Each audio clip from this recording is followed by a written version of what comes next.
My name is Courtney Hofer, and one word to describe me is caring.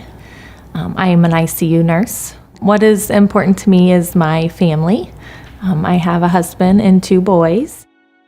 The first time I fainted, I was 8 years old. My mom heard a big bang and came in, and I had fallen forward, which was where our bathtub was, and I had hit my head on the bathtub. It was just a part of who I was, and it happened every once in a while, and that just seemed normal to me.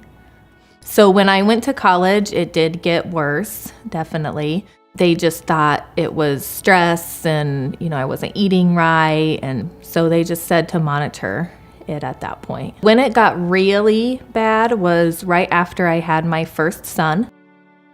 I would get up in the middle of the night to feed him, and I would faint as soon as I got out of the bed. It made me more responsible for it because I had a child now. They offered to put me on medications at that time, but I chose not to do that. I had fainted twice in 1 month, and so I decided to go see my family doctor again at that point. And again, he offered to put me on some heart meds, and I refused. So I was home with my kids alone, and I went to the bathroom, and I woke up on the bathroom floor. My dog had licked me in the face. That was probably my most severe one, and really put fear in me because my husband was at work.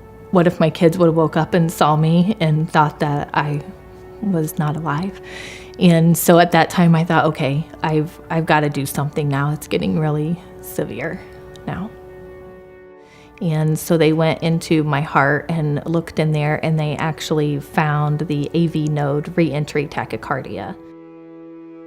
After the ablation in July of 2016, I was able to go off all of my heart medications, and things were going really well. Things were going back to normal. I thought everything was fixed, and so it was devastating to start this over again. I had fainted twice in one day. I was actually in a meeting at the hospital when they called and said that I needed to have a pacemaker, and I felt every emotion possible. I cried. I just instantly started crying because at that time I was 36 and was going to have a pacemaker, which was devastating, but I was so elated at the same time. So my family was just amazing through the whole thing.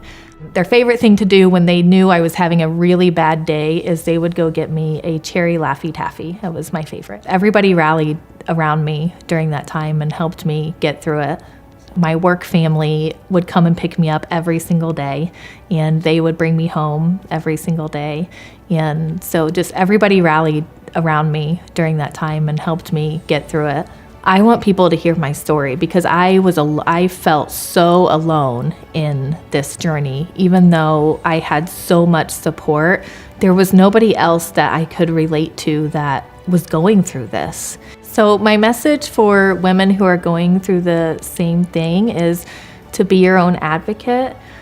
Don't feel like you're weak by going on medication or continuing to get worked up. So just be your own advocate and be persistent.